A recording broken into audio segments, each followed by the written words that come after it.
right, so I'm on to my last panel of the day, and I'm super excited about this conversation. I have with us today Terri Novacek, who's the executive director from Element Education, representing her side of the view. Hi, Terri. Looks like, yeah, we're going to need your camera. Oh, you don't have to have camera, but we're going to have you unmuted so we know you're there.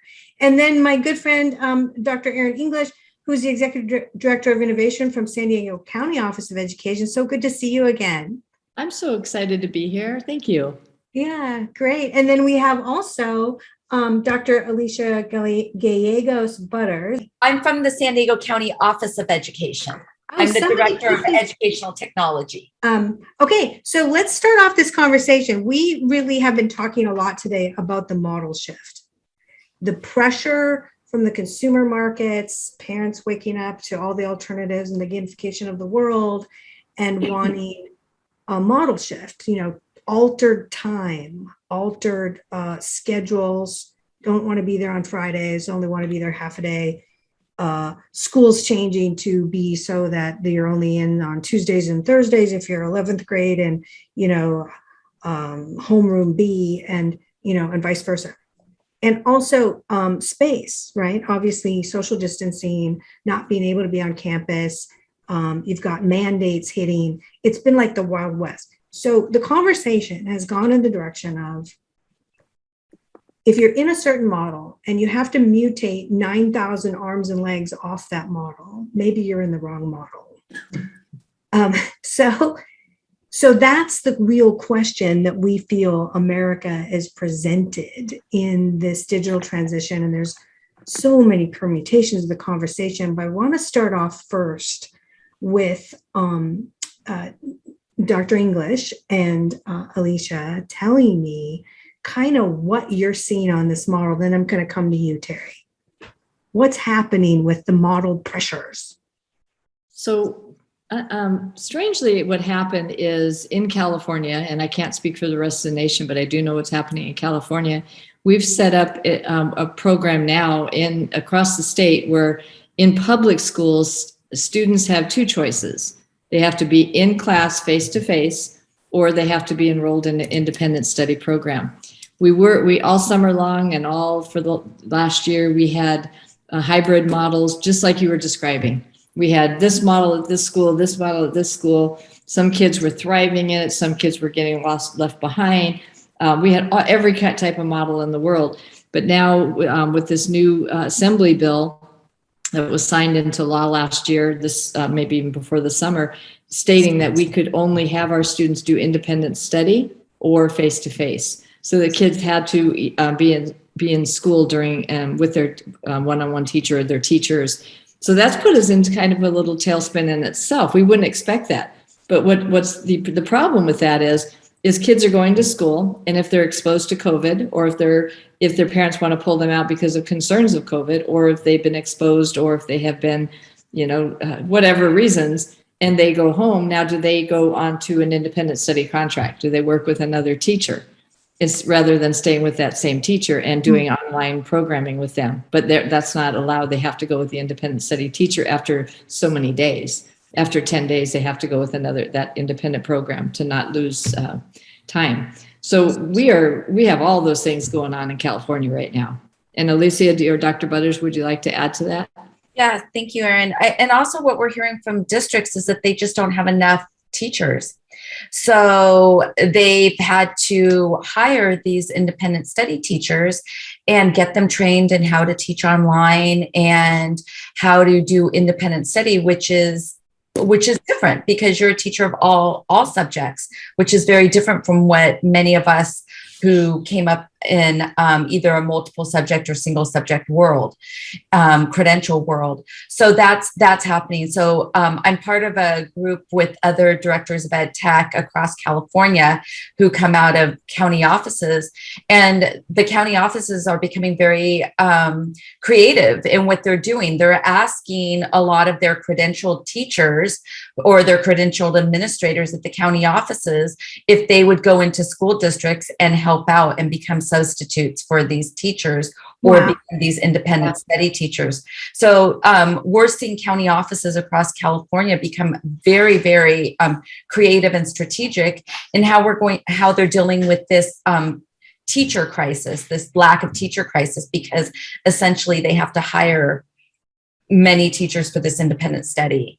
So that's the reality right now. And I think that districts are just trying to get our students educated in the best way they can. And they have to figure that out in ways that are very different than we've had to before. And just as reference, it's AB 130 is the assembly bill, just so you guys reference. I can't believe they did such a ludicrous constriction. I can say that out loud, right? You can say that out loud. I know. Just my outside voice. voice. We're all shaking our heads just going, okay, so what everything Dr. Butters was just saying is that, okay, now everyone needs that extra teacher or teachers. You need to have multiple levels of teachers to teach that independent study. But it's not just that, it's what you're doing to the kids. Because if they get suddenly pulled back, it's really rough on kids to switch human teachers, you know. It can also wreck their achievement, you know, if they're a shy kid in particular. Back and forth. Yeah, how terrible is that? Because some kids, we were just talking about with Scott, Santa Barbara, that some kids did better. Yeah. You know? They're like, okay, so, but they still are, some of them, and it's sort of like a gray continuum, like who's where as a human, wants some human live interaction. Right. Like, I don't want to be all online. I'm bored with myself, you know? And I think this bill passed at a time where we didn't really anticipate the Delta variant, and we didn't anticipate what was happening. How can we really anticipate this unprecedented event that's happened in our world? And I think that we all felt that people are getting the vaccine and things would start slowly going back to normal. And we hoped that. And then the new year starts and we find that, you know, many people are still becoming sick and our hospitals are still full of people. So I think then that may make us as educators rethink the way we do things again. Yeah. And Dr. Butters, I've known you for a long time. I don't know why our slide was screwed. I am just really apologetic about that. I was like, what? Anyway, don't worry about that. And I love working with Terri. Have her though. I love working with Terri and her team. So it's fine. We worked with them before, so it's all good. Yeah. Well, Terri, are you familiar with the timeline of AB 130? No, I'm not. And, you know, it's really funny because one of my good friends is Senate legal counsel. So I didn't know about it. I haven't been on the 4th of July, which you may recognize as a national holiday. And it was voted by Friday, you know, like presented and voted. It's a couple hundred pages. I guess everybody's speed readers. And I'm going to go look it up as to who the proponents were. I think it snuck up on us and we weren't quite prepared because we start school, as Terri mentioned, you know, it came out in the, you know, early summer, and then we start school. We already had our staffing set and we're still thinking, oh, it's not real. That's not real. That's not real. And then now we have to have a teacher seated by a certain time. The kids have to have this option. All students will be provided with this option.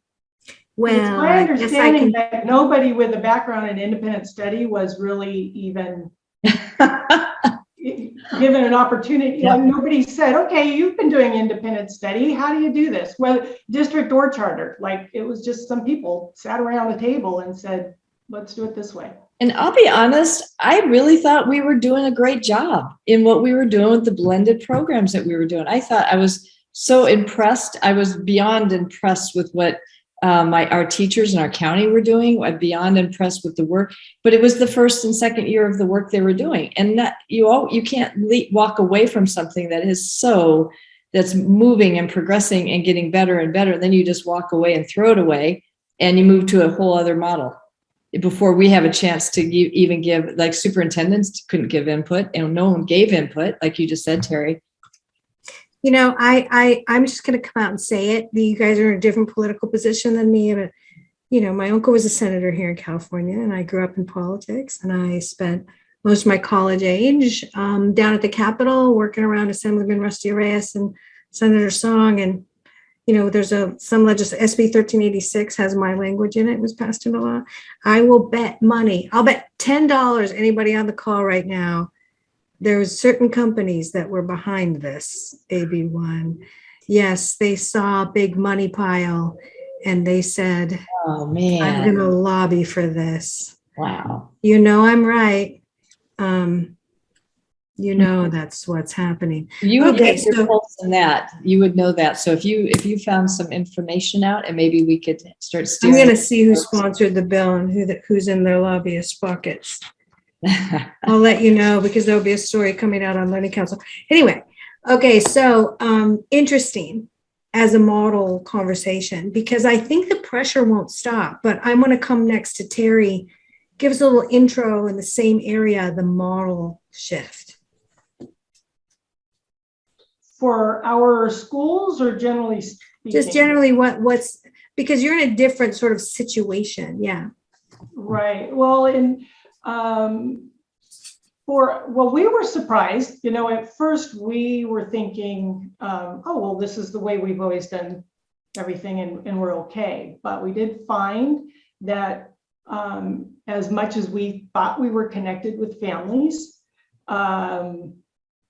when that fear came in and people were literally heading for the hills, like we talked about last year. And now we're finding people that have been perfect. They've been with us for years, perfectly happy. Now they're coming out. And so the huge shift we're seeing is, of course, I think everybody's got this going. People are leaving the state, Tennessee, Texas, Idaho.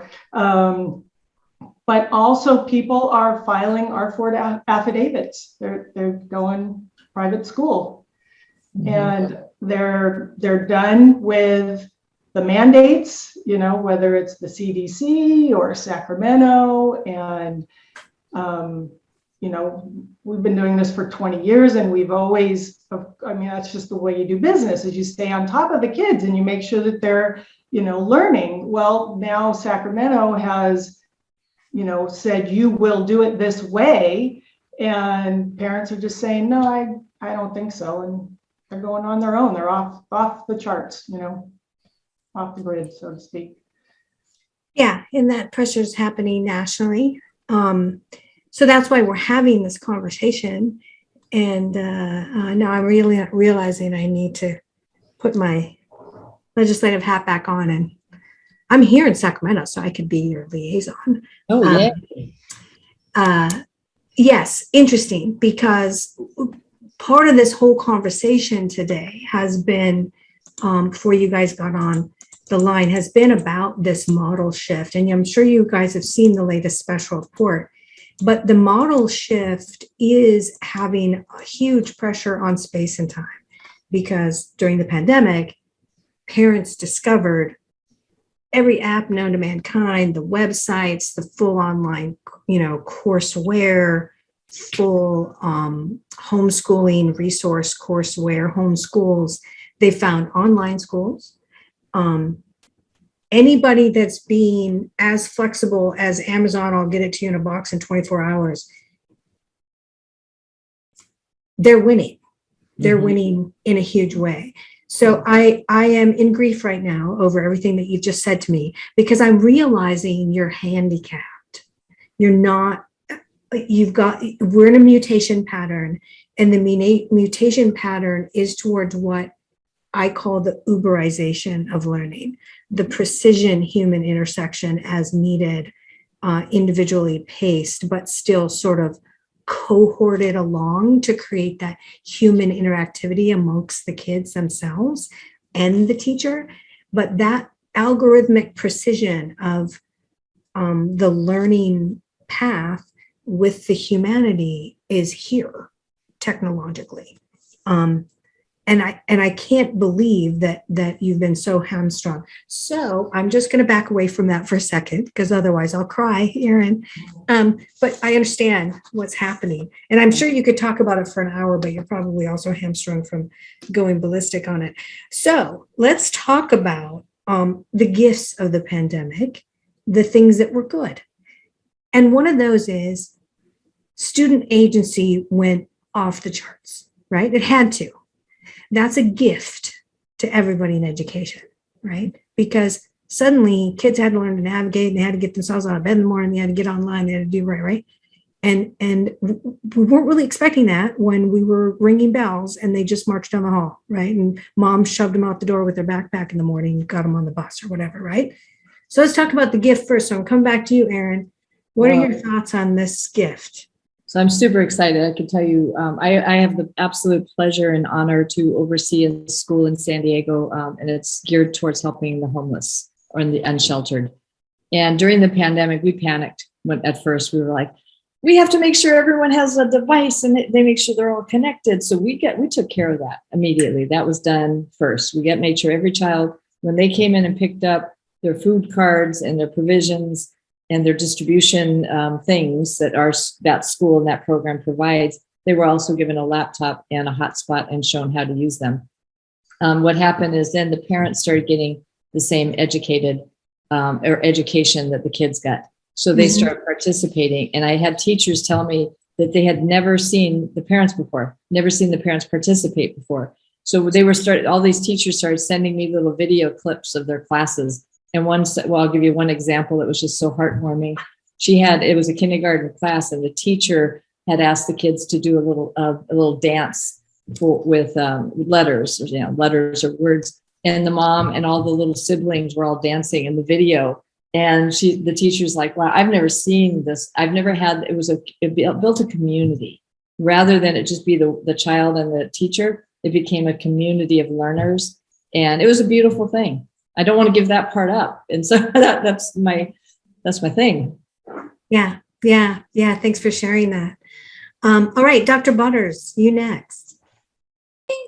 I actually do think a lot of good came out of this pandemic. And I think I say a lot that this was the first time as educators since probably the old-fashioned days where teachers were invited into students' houses and really got to know the families in ways that we haven't ever gotten to know them before. I know that it became a lot easier for parents to be engaged with their child's teacher or know what their children are doing because it was coming into their homes. And I do know in some cases that wasn't ideal for many different situations, but I think after a while, people started to understand it and get used to it. And that I see as a great benefit. I also believe that it gave us as educators a chance to really pause and to think about what it is we're doing in education. And does the old way of educating where we pass students from grade to grade, does that still make sense? Or are we looking more at abilities and standards? And, are we moving students based off of their ability, not necessarily based off of their age?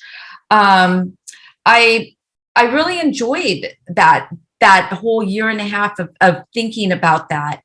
I was fortunate enough that every day I had my job, which was teaching teachers how to teach online. And then in the next room, I had 3 teenagers going to school online and finishing out their senior year in high school.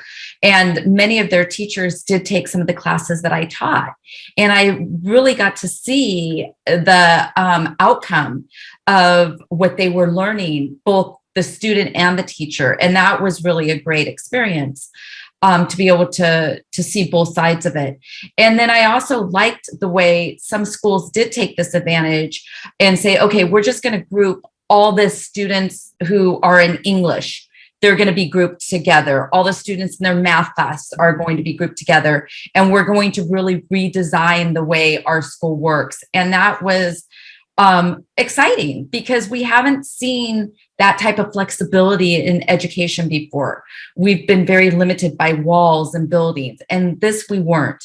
So I would like to see that entrepreneurial spirit of education continue. I'm not sure it will because, again, we're trying to go back and look at the way things were and change things and redo things. But I did like that entrepreneurial spirit in education that I saw over the past year and a half. Yeah. Let's not give that up. Let's keep like having little groups and talk about it anyway. Love that. I love that you pointed that out. Okay. So Terri, same sort of thing. Like there was some wins and student agency was one of them. What are your thoughts on that?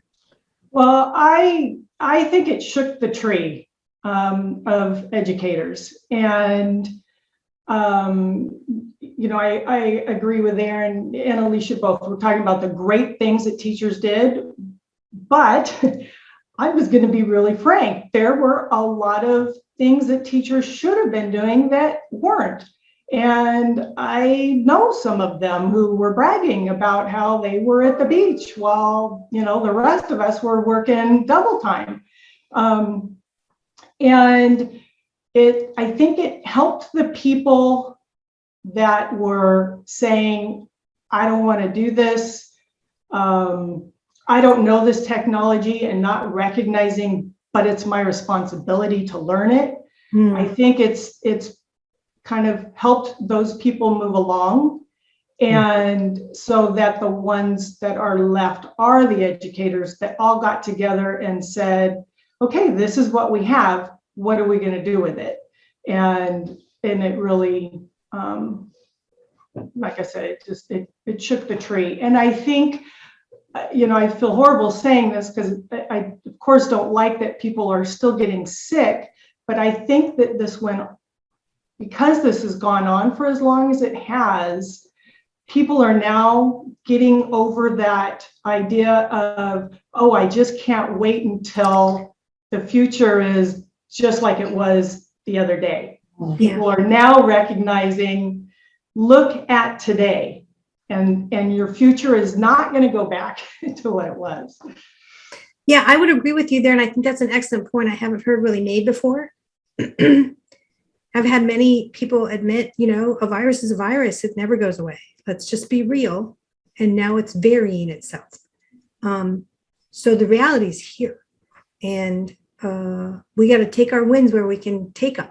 So one of your wins that I just heard you say is you saw some people step up big time. It's kind of like we've been through a war, and some people were like the really great run out in front soldiers, and they're like in the battle, man. Some of them fell down and we know who they are, right? But we ultimately came through. There's also been huge wins by students, obviously. I just want to say, I think if any learning occurred at all in the last year or during the early parts of this, March through, I'd say October, November, it's a miracle by itself, like any, right? Because it was the weirdest thing. No, we haven't had to deal with that as a nation for a really long time. So going on from those, and if you think of more, please mention them.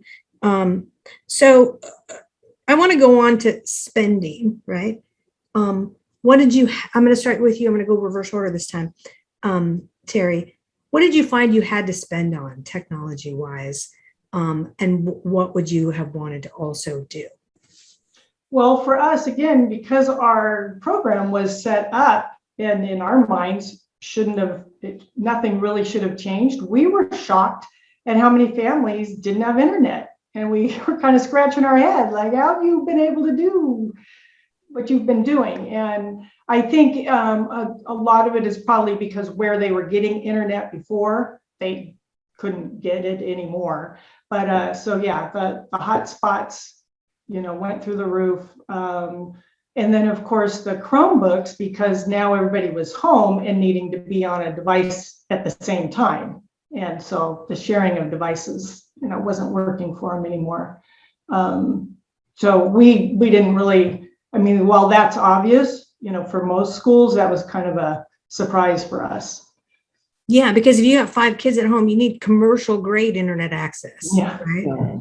because if everybody's online at the same time, you will crash and your video will freeze and you'll look like your scary face. Yeah, this is going to happen. Well, good. Well, thank you for that. Okay. So since I'm reversing order, I'm going to go back to Alicia. Hi, Alicia. Hi.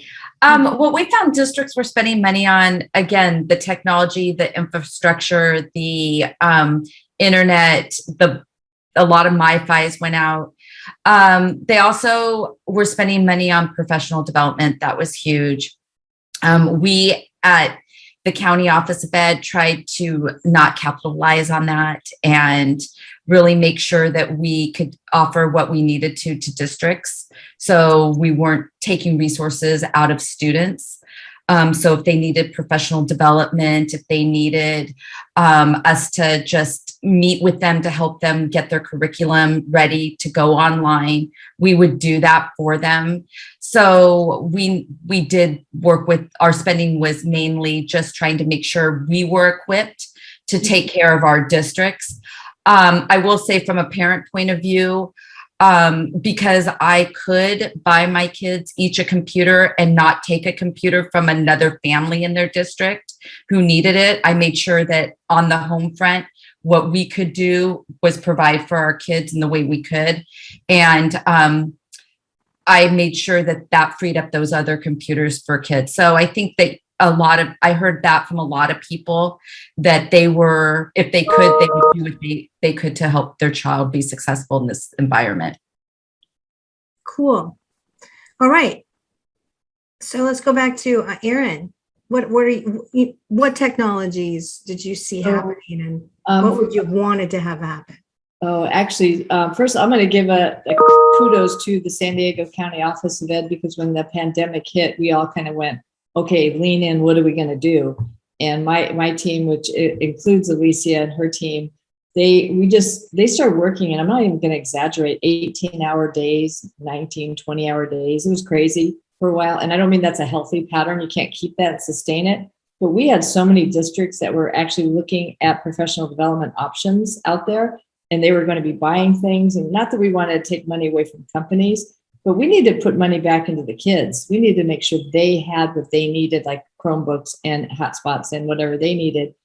So our team just went out there and trained and worked with people. A lot of districts were trying to buy then, the student, what's it called? The student interface? Single sign-on? Yeah, something like that. You know what I'm talking LMSs, they were Thank you. They were trying to buy LMSs, so they were all going to go out and buy those, and we said, no, it's not a good time to buy them right now. No. The teachers are learning things that could be free, so we were teaching them tips and tricks that were free, a lot of free stuff that uncommercialized free things that we were doing. But what we did see that was strikingly an equity issue was kids that could not get access. Regardless if you gave them a hotspot anyways, those kids can't have access.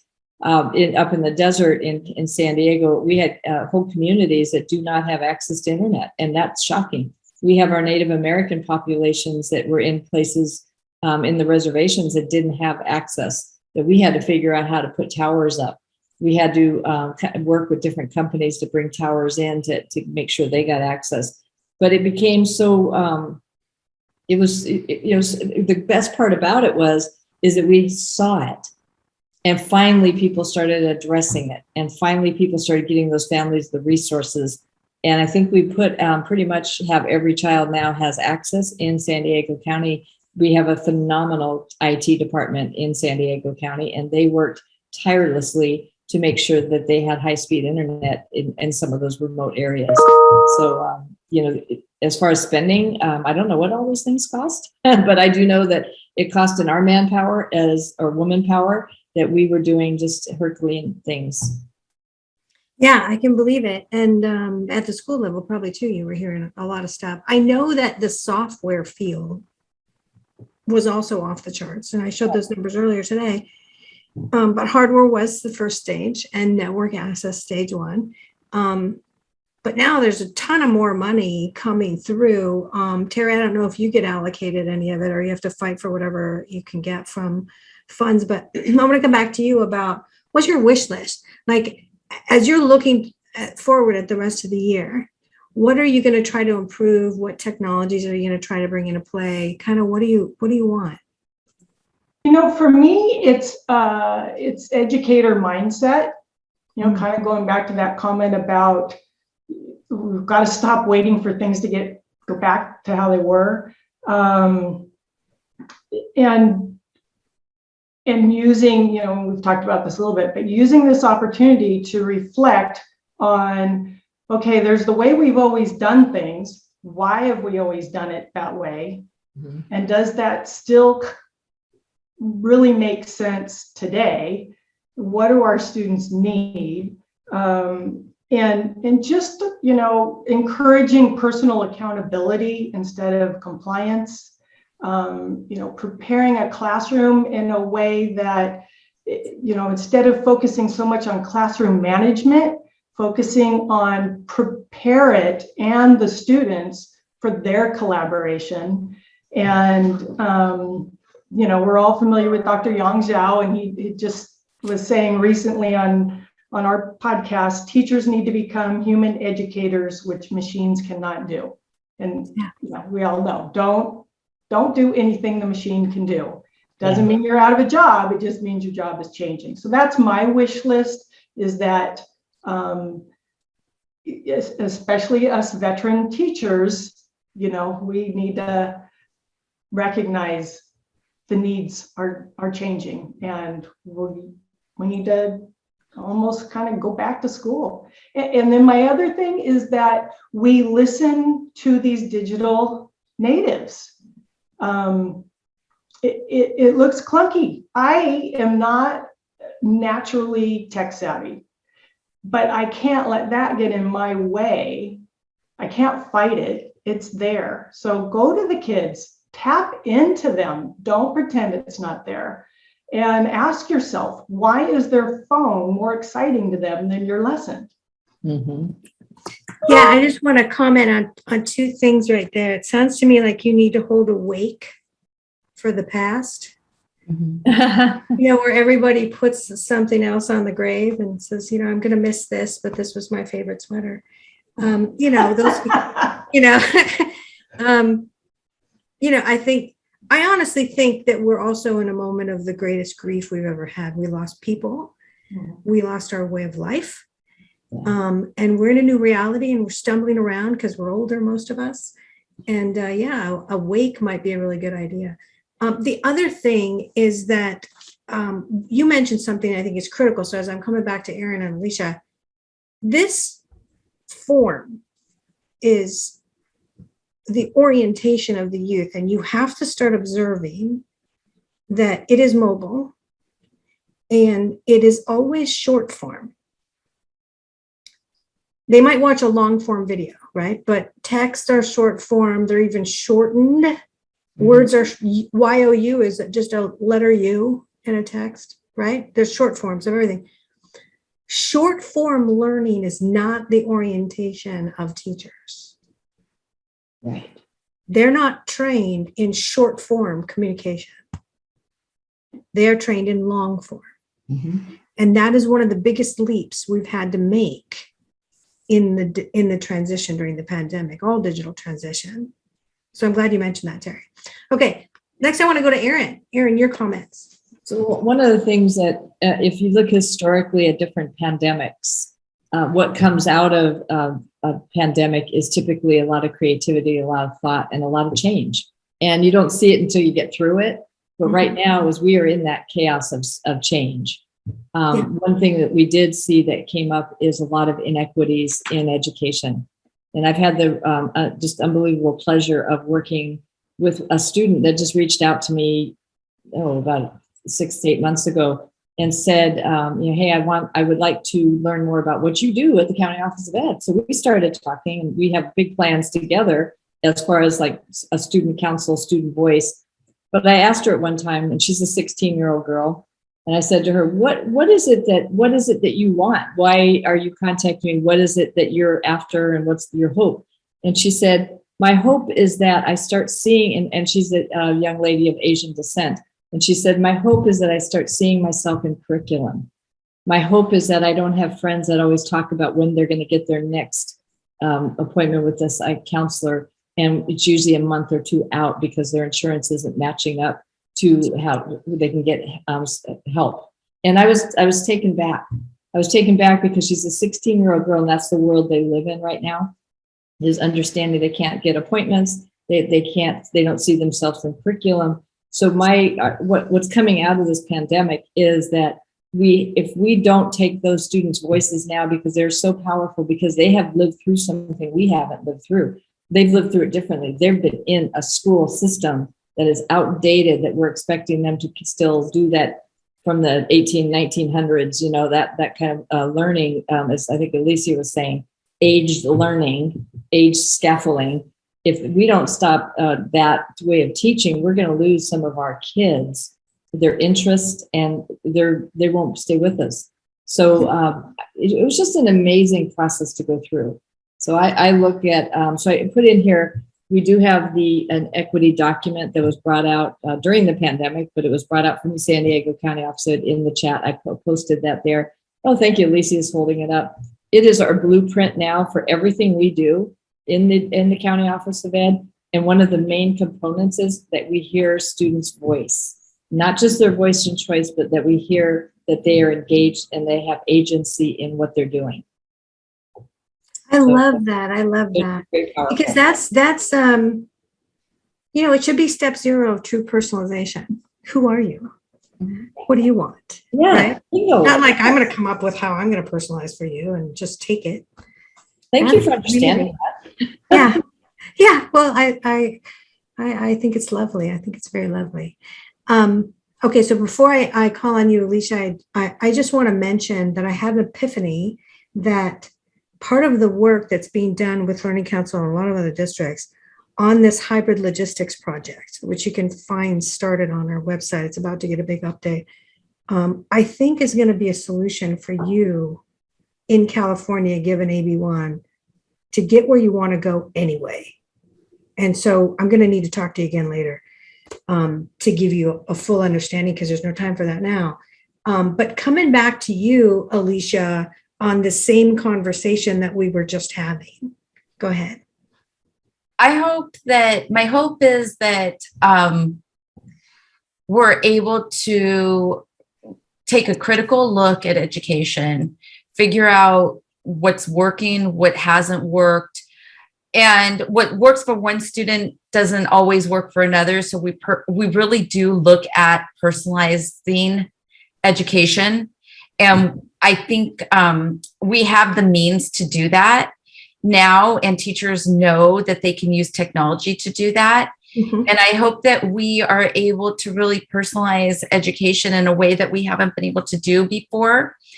And another hope is that we don't, and how do I say this? And I mean the collective society of educators, mm-hmm. we don't penalize the students who may not have had all the advantages that other students had during the pandemic, that we're able to look at what they bring to the table and appreciate it and put value in it, and realize that not everybody it wasn't equitable for everybody. So that's something that I hope that we're not penalizing any community or student for not bringing to the table or for not having during this pandemic, and that we're able to work with each and every one of our students where they come from and get them to a place where they would like to be, or they see themselves. Yeah, I love that comment.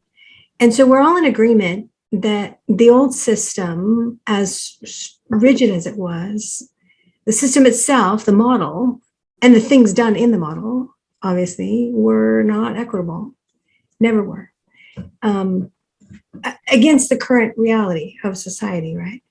I also want to say this about all of you, and pretty much my feeling working through the market is that the stiffness of the executives, the ego and hubris is gone.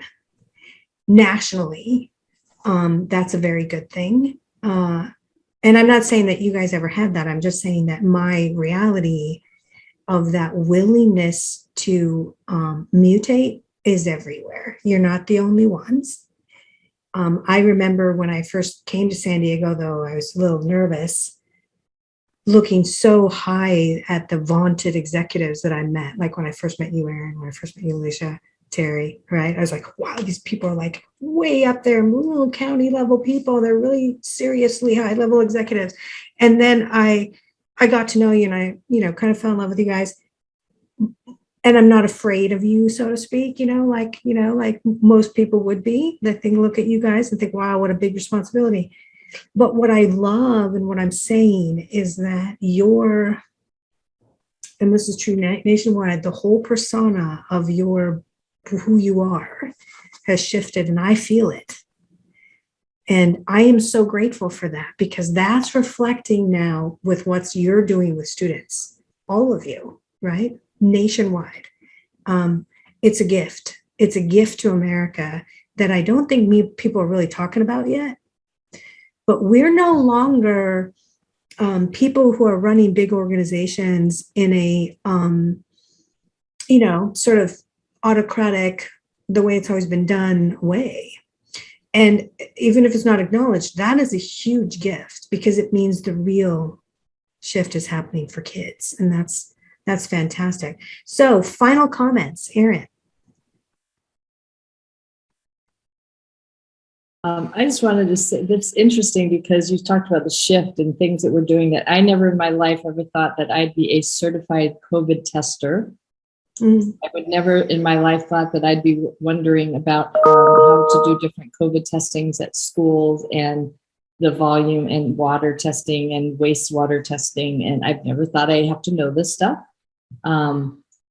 Watching the shortages of teachers right now, and the sub shortages and the teacher shortages, as were mentioned earlier, and having to work through all these things. And then, but also I am grateful, because throughout everything, I have worked with a team, and going back to my team, I've worked with a team that they are the most professional and dedicated and committed people to helping kids. They might not always work directly with kids, but it's always their intent to make the teachers get support that they need to help their students. So Alicia and Dr. Butters is one of those people. And I could name all of my team. Everyone is that person that leans in. And just because we've been through so much in the last year and a half, it's been quite a road. Yeah, I believe it. Alicia. I think my final words are, I'm glad that we're beginning to make it to the other side. That is something that I'm happy about. I am really proud of what I saw educators do, and what I saw families do, and what I saw students do. It made me really proud of communities, how they pulled together. I've heard stories of students, the resiliency of students when they needed to take tests and maybe they didn't have Wi-Fi, and how they were able to work under those circumstances. And just knowing that we as a society have that still get it done attitude is still there. And I saw that with the teachers. And that made me really proud this past year to see that and to witness that and to be a part of it. So it did give me hope. It gave me hope in our future, it gave me hope in our education system, that we can pivot, we can do something amazing with little to no warning. And I really enjoyed watching my coworkers and people that I worked with, Terri included. We worked with her school a few times, just doing that. It was nice to do. That's awesome. Okay, good. Terri. I just want to say, because I do not work for the County Office of Ed, I'm on the receiver side, and just want to confirm. The County Office of Ed, it doesn't matter what department. It is one message of kids first, and and then what you're mentioning, LeiLani, I always think about, it was a great time for reflection, but you're actually helping me see it went further than that. It was a humbling experience. We've all been humbled by this, whether you're an educator, no matter what position, teacher, administrator, and parents. And I'm hoping that we're also recognizing that, you know, those life questions of yesterday, like, what do you want to be when you grow up? Those are changing now. And it's a little bit more of, you know, what do you want to do and how do you want to be and why, you know? And so I'm just really glad to see people asking themselves that as adults and allowing our kids to ask that. Yeah. Say in it. Yeah, I'm glad you said it that way. I've always wanted to follow leaders who were humble, who were treating me just like I was just like them.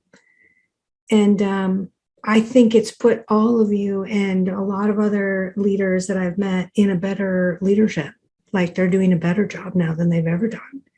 And I think it's been fantastic. So this is just another gain I'm celebrating with you today. So it's been a really great conversation. And I want to thank you, all three of you, for being with me and sharing what you shared, because it's really a moment. And I'm sure a lot of people are going to learn from you when we put this video out today. So thank you. Thank you, Terri. Thank you, Erin. Thank you, Alicia. And hopefully one day I get to come back physically in your neck of the woods. Socially distanced. Yeah, that would be wonderful. And I will make sure that I also follow up with you about what we're doing with the Hybrid Logistics Project, because, you know, we've been thinking about this stuff alongside of you and researching and digging in and trying to help. So hopefully we will be soon. So I'm going to share my screen as we wrap right up here. This is going to be tomorrow.